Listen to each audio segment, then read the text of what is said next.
Today we have this hawthorn sprig, originally in my little book of experiments, and here's another version that I created in order to try and work out what tools we could use, because I did use a dip pen to recreate some of the stems here. I think we could probably use a paper clip, maybe a toothpick. So let's try using a few different tools here and let's see what happens.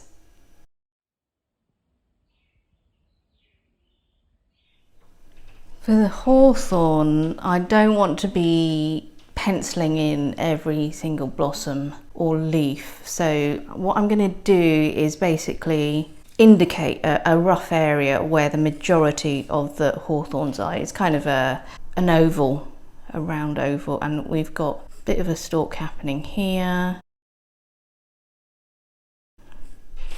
Something like that. And there's a little grouping of hawthorns. This is something that I picked up in a local walk earlier this year. So what we're going to do is use a Q-tip again to create the individual blossoms. I'm going to show you what I mean. It's a very basic petal formation. 1, 2, 3, 4, 5. Not the best shaped one. Hold on, let me do another one here. And then we fill in the middle. We want to leave a little bit of space in between. Nothing regular. They won't be perfect, but they'll look really cute, I promise you.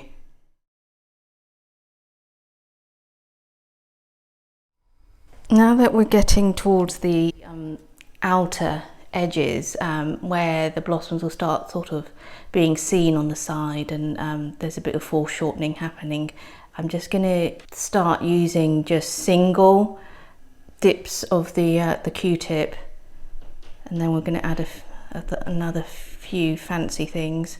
Okay, there's a few more down here. Maybe there's only about 4, 5 whole ones. So I'll show you what I started doing, and then I'm going to show you some alternatives to using a dip pen if you don't have one, or if you don't fancy using one.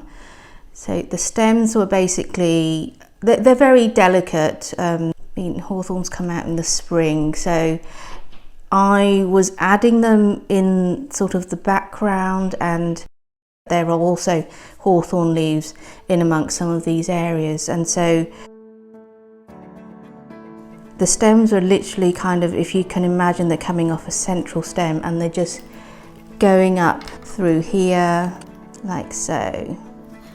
If you don't have a dip pen, I reckon you could use a toothpick. Pretend that's going up to a leaf. I'll paint it in a minute. I think they're going to look really nice. What else could I use? I had an idea. It was this silicone brush. Let's see how that looks. That's not bad either. Yeah, I want to make sure that there's enough stems, teeny weeny delicate stems going up, so it tells this story. And also towards the edges, with all the foreshortening, there were little buds as well, so I'm going to add a series of dots there, I think.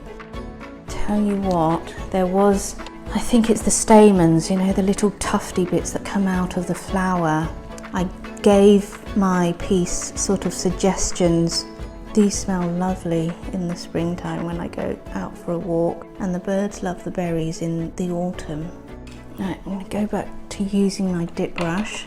Add these little tufts a lot faster, but I hope I've given you enough choices. That pencil outline that you saw me draw, it's only a guide. I'm going to go outside of it just because I can. So it gives you that sort of scattered sprig-like feel. Right, and now we're going to fill in the actual twig that all these stems grow off. So I'm going back to using the silicone. I think I used a brush originally to apply it, but I just want to see what this instrument does. I'm just going to go over and swap to a brush. Let's make sure that I've got it dipped in washing up liquid. It just gives a bit more of a variety of line. This area here is just a little bit too regular for me. These particular hawthorn bushes are very gnarly, twisted, like they're kind of old and twisted. All right, so moving on to the leaves. That was what was next. I'm just going to do sort of some basic strokes. Hawthorn is a little bit more involved in this. I'm just doing kind of 3 strokes. And again, I've gone back to my brush and I'm coming from the stem, working outwards. I'm just trying to fill up a bit of negative space around here as well. And maybe a few more leaves up here just to balance it out a bit.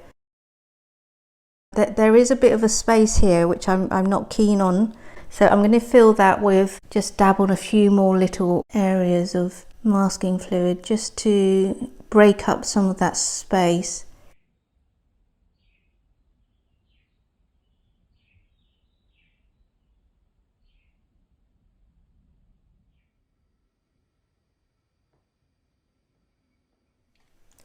This is nice and dry now. Give it a little test. Even these slightly blobby ones are absolutely fine now. So we are going to paint in the background quite a deep green, but we're going to be mixing up a few different greens. It's going to be a sap green. Again, we're going to have to use quite a lot of pigment because we want the contrast against the creaminess of the blossom. Also have Viridian. I don't want to be overworking it because I personally like seeing all the textures. That's just me. It's up to you how you want to produce the background. I want to preserve some of the weird textures that are going to be created because I'm adding all different types of greens and maybe a bit of yellow while I'm at it. Now, in amongst where the majority of the blossoms are, I do want it to be just that little bit more darker so that it really contrasts and they'll show up so much better. I might just add a little bit more Viridian here, tiny bit of ultramarine. Perfect, I think that's where I'm going to leave it.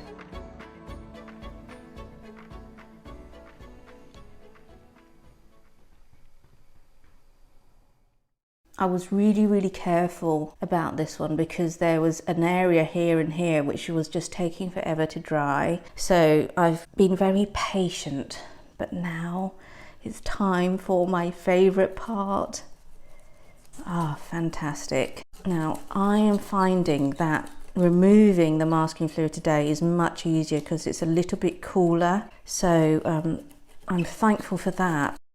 Oh, it's really picked up on all those little marks and the brush strokes, the little stems as well.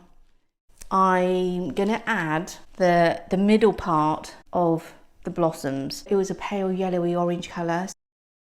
So just in the middle of a few of them, a bit too much. That's going to take ages to dry. I don't want to wait. I'm impatient. Oh, that's making such a difference already. It really is. And some down here as well. Let's pick up a tiny bit more.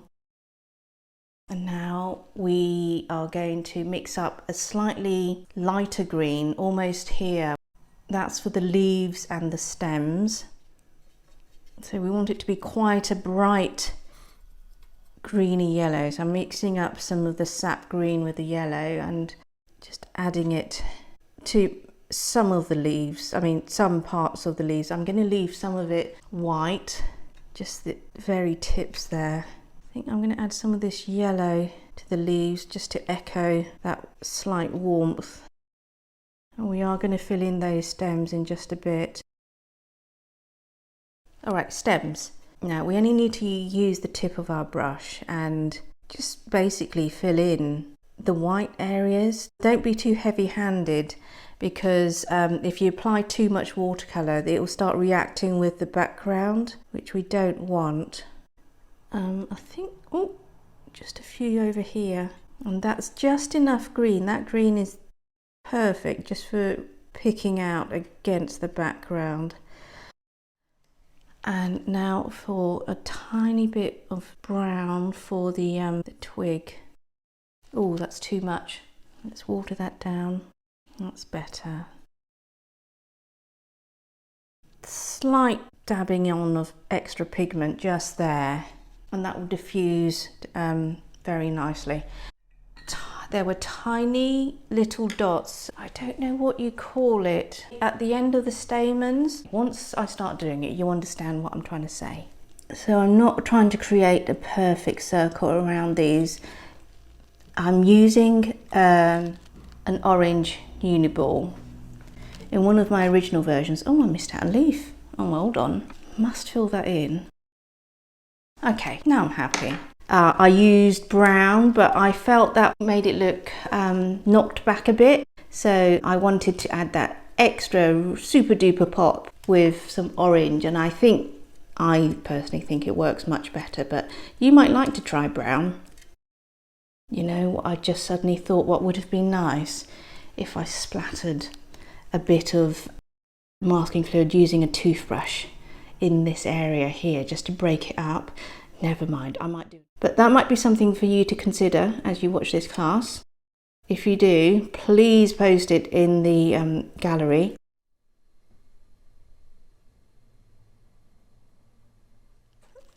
Right, let's take this section off. Let's see how it's framed it. Wow, just wow. I am absolutely thrilled with this. It's so pretty, really, really pretty. And I think the use of orange has really pulled the blossoms forward. So overall, I think that's a fantastic one. There's something really magical about it. It's like a part of an enchanted hawthorn sprig. It looks like it should be able to open a elven door or something. I'm going off on one there. But I hope you do enjoy creating your version, and please upload it to your project.